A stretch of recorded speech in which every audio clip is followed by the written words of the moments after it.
At exactly 3:07 a.m.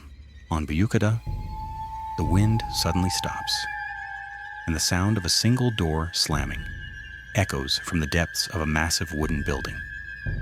Today, we delve into the true story behind the screams that haunt the walls of Europe's largest ghost structure. Sit back in your chair and brace yourself for the suspense. The emotion of fear is one of humanity's most ancient companions.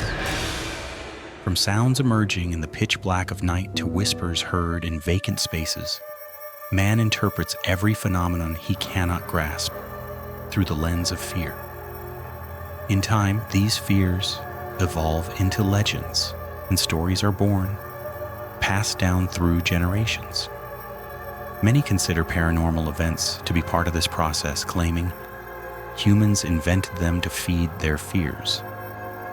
Yet, the matter is not so superficial. Not every legend is a mere figment of the imagination. Some bear the traces of truly lived experiences.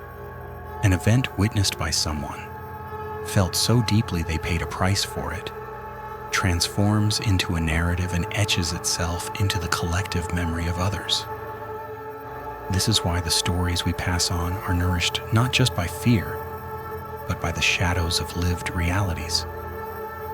On the Christos Hill of Büyükada, amidst the pine forests, stands a massive wooden structure in solitude, serving as an orphanage from 1903 to 1964.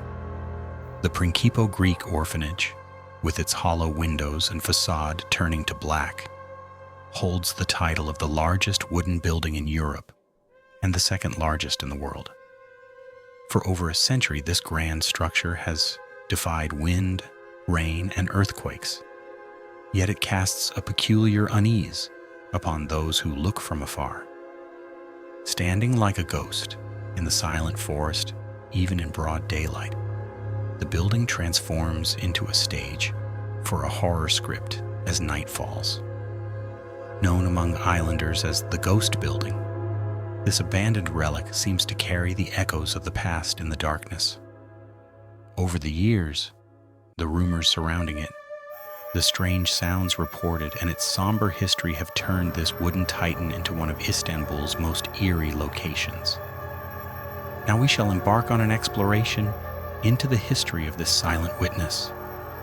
Let us begin to discover the memories soaked into its walls, the agonies it endured, and the spine-chilling atmosphere that envelops it.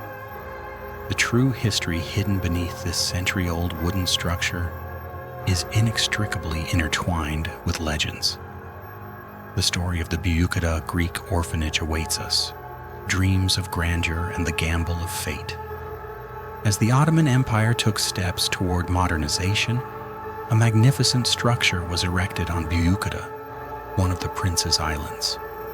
Designed by the famous architect Alexander Valori between 1898 and 1899, this six-story wooden building was originally intended to be a luxury hotel and casino. This project, named the Prinkipo Palace, was funded by a French company. Spanning over 102 meters in length and 25 to 35 meters in width, every detail of this massive structure was meticulously considered. However, Sultan Abdulhamid II, finding a casino on the island contrary to social values, denied the operating license. For 5 years, this colossal structure stood empty, abandoned to its fate. During those 5 years of vacancy, strange tales began to drift down from Christos Hill at night. Fishermen looking toward the island would whisper about seeing a flickering light in one of the dark windows of the giant edifice.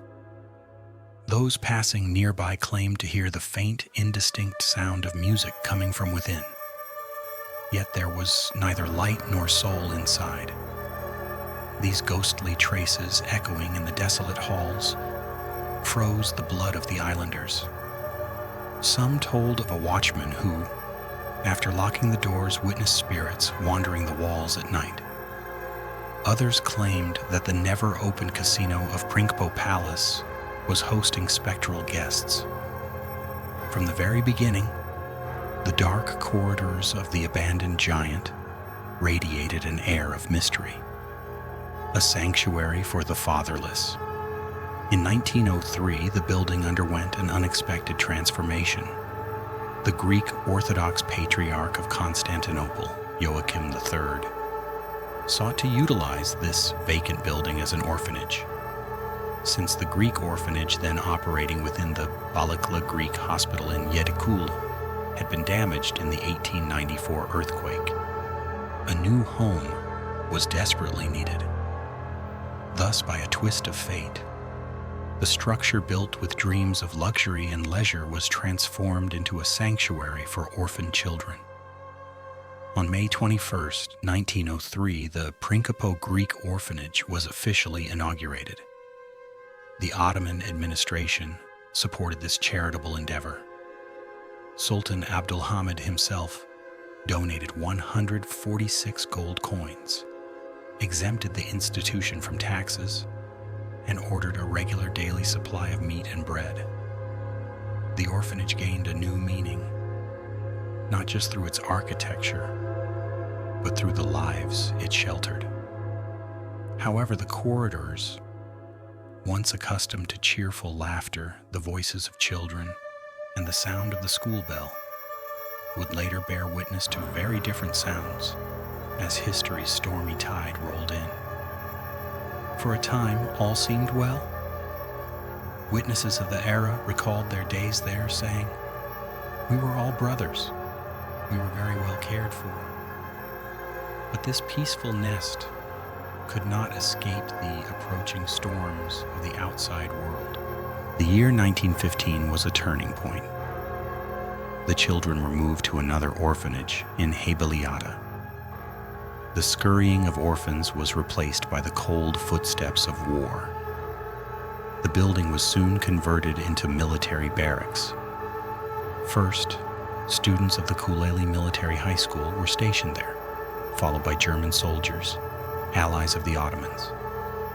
The misery of war began to seep into every corner of the building.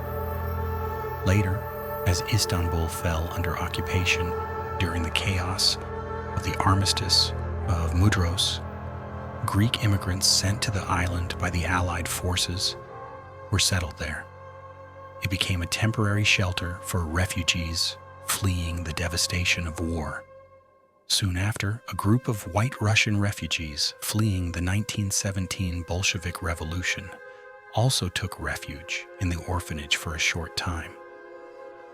Strange occurrences reported by those staying in this giant building during the dark days of the war were also recorded. Young military students from Kuleli would tell each other of hearing noises coming from empty dormitories while on night watch. Even the German soldiers, despite their stern nature, felt a deep unease in this desolate structure. Some even abandoned their watch posts due to unexplained footsteps coming from the upper floors. Among the refugees, some claimed to see the shadows of elderly Greek women suddenly appearing and vanishing in the corners of the dilapidated halls. Though these stories remained whispers, a belief in invisible guests wandering the orphanage at night spread under the weight of war. During this period of turmoil, the structure fell into near ruin. Due to the need for heating and a lack of resources, Russian refugees stripped the wooden floorboards and doors to use as firewood. The magnificent wooden staircases and ceiling decorations were destroyed one by one. Years of neglect and the destructiveness of war caused severe damage to the orphanage's structure. Walls blackened with soot and dampness, windows shattered, sections of the roof collapsed. In the 1920s, during the post-war recovery, as the Greek community in Istanbul tried to heal its wounds, the orphan children returned to their home on Büyükada.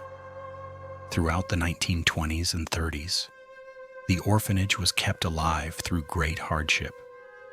Electricity and water systems were repaired as much as possible. With the support of philanthropists, basic needs were met. While the building recovered to some extent over time, it never regained its former glory. As the shadow of war slowly faded, the returning children tried to find their old joy, but the building's history would occasionally manifest itself. Night duty teachers spoke of hearing incomprehensible sounds on the upper floors, or seeing a shadow appear in a vacant corridor. Rumors circulated among the children that a soft murmur heard from a ruined room was the lullaby of an invisible friend. Although administrators dismissed these stories as products of tired minds, the belief that the entities etched into the walls occasionally made their voices heard spread from ear to ear. Years passed. When the calendars hit the 1960s, clouds began to gather over the orphanage once more.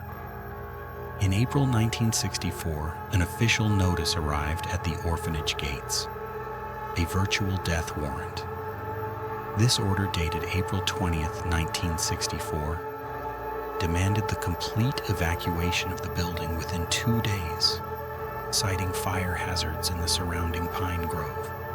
At the time of the decree, 177 children were residing there. Resources on the island were immediately mobilized. The girls were moved to the nearby Christos Monastery, and the boys to the Aya Nikola Monastery. The Great Greek Orphanage was now truly an orphan itself. The winds of Christos Hill began to blow freely through its empty corridors. As the doors and windows creaked under the weight of years, each groan sounded like a farewell. After its closure, this silent giant was left to rot, alone with its fate for decades. The period from 1964 to the present has been cruel to the building.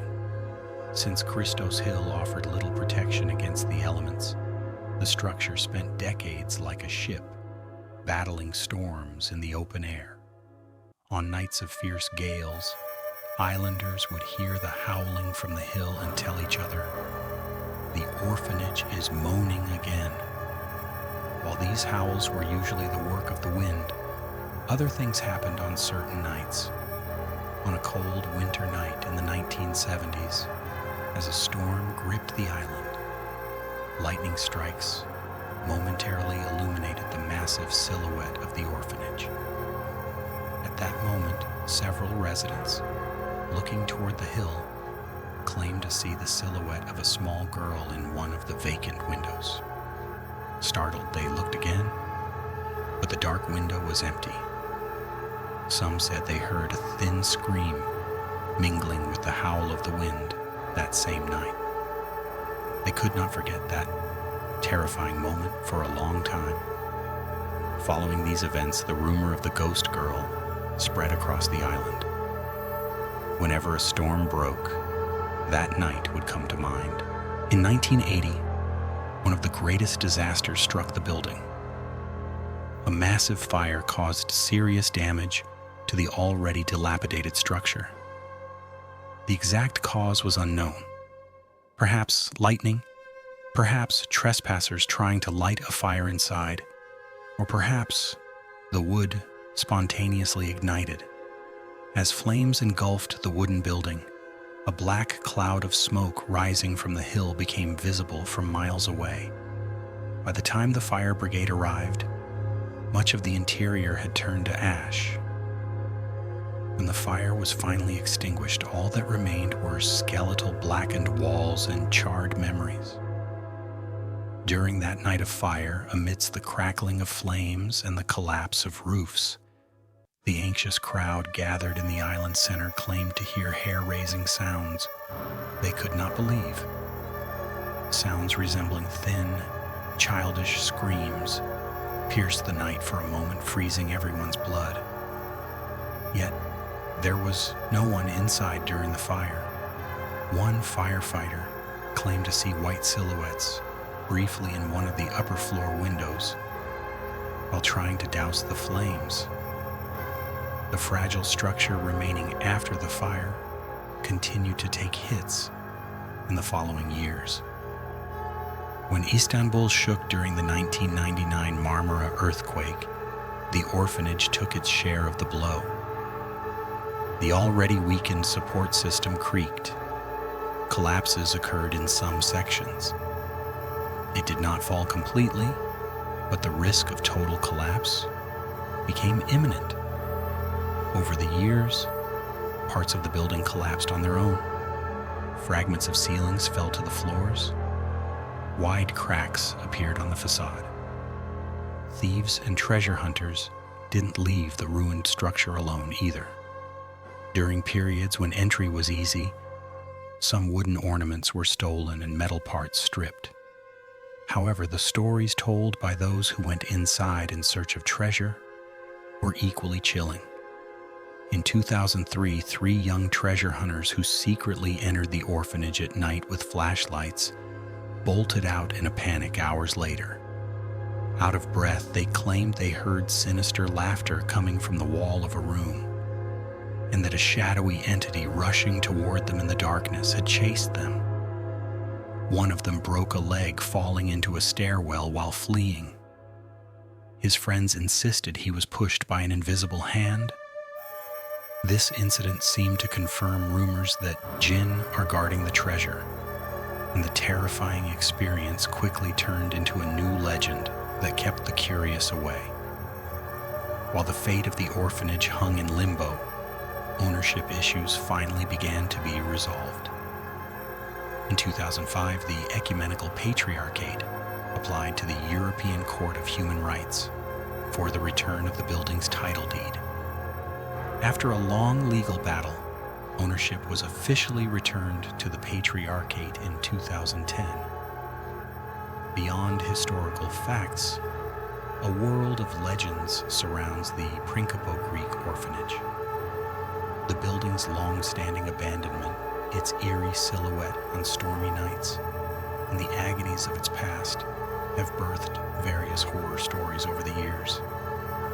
Young islanders occasionally gather around the orphanage at night to test their courage, telling fear-filled tales, while the half-collapsed walls and empty windows create ghost-like shadows in the dark. Imagination doesn't sit idle. Even though the building has been empty for years, those passing by at night claim to hear footsteps and whispers from within, as if someone invisible is climbing the wooden stairs and wandering the rooms. To some, these are the souls of orphan children who grew up there but died before they could hold on to life.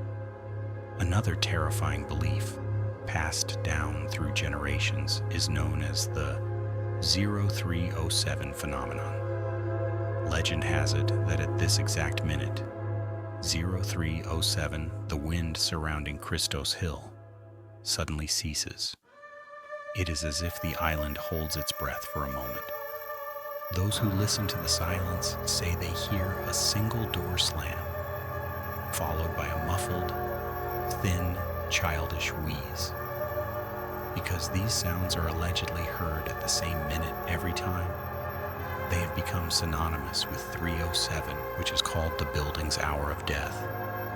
It is said that the building witnessed so much pain, absorbed the grief of so many orphans, soldiers, and refugees, that it has accumulated a sinister energy. It is whispered that it is not just the wooden structure rotting, but the very soul of the building. Even in the daytime, those who approach feel an inexplicable distress, a sensation that makes their hair stand on end. One interesting fact is that for a long time, the area around the building was inhabited by stray dogs. It is rumored that the dogs wandering around the building at night bark and howl at seemingly invisible entities. Some say the dogs guard that place. They don't let anyone near because they are sentinels for the spirits inside. Indeed, the silhouette of the ruin in the dark, combined with dogs suddenly barking, has sent the hearts of many curious visitors into their throats. On some nights, dogs have been seen growling at a single point and backing away, as if reacting to something humans cannot perceive. In recent years, an interesting rumor told by visitors involves cameras. It is claimed that in some photos taken in broad daylight, the silhouette of a child with his head tilted to the side appears in the broken windows, like a double exposure. Even if the photographer doesn't notice it at the time, those who see the photo later point out this silhouette. This has led to the saying among the islanders, "The windows of the orphanage do not show reality. They show the shadows hidden inside." Today, the Prinkipo Greek Orphanage is still there, waiting for its fate on Christos Hill. As the last rays of the setting sun filter through its empty windows, one cannot help but imagine the haunted past within. It is said that the building has absorbed the sorrow of so many orphans, soldiers, and refugees, that it has accumulated a sinister energy over the years.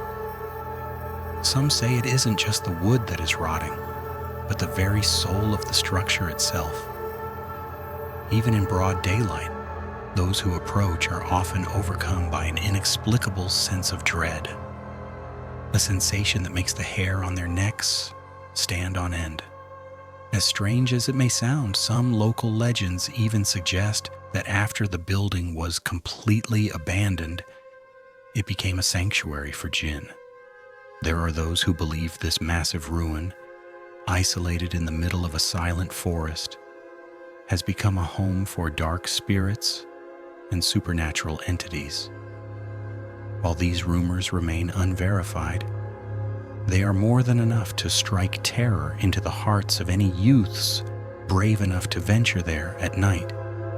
One of the most frequently told tales involves a rhythmic triple knock heard from the lower floors. In the dead of night, it is said that someone or something knocks 3 times on the wooden surface of the doors from the inside. Those curious enough to open the door find nothing but empty air. Yet as soon as they turn to walk away, the same rhythmic knocking begins again. According to the lore, if the cycle of 3 knocks is not completed, the unrest of the spirits within the orphanage grows even more intense. A legend circulating the island tells of a group of teenagers in the early 2000s who attempted a seance within the abandoned walls. Late into the night, they were seen fleeing the forest, screaming in terror.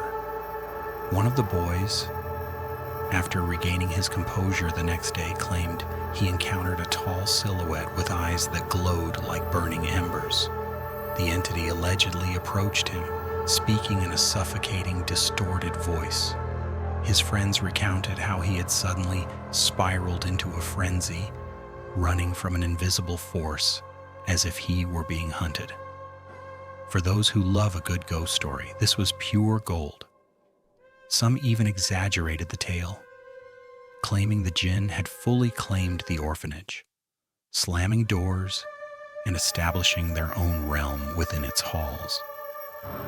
While the truth remains a mystery, such stories have only thickened the veil of enigma surrounding the building.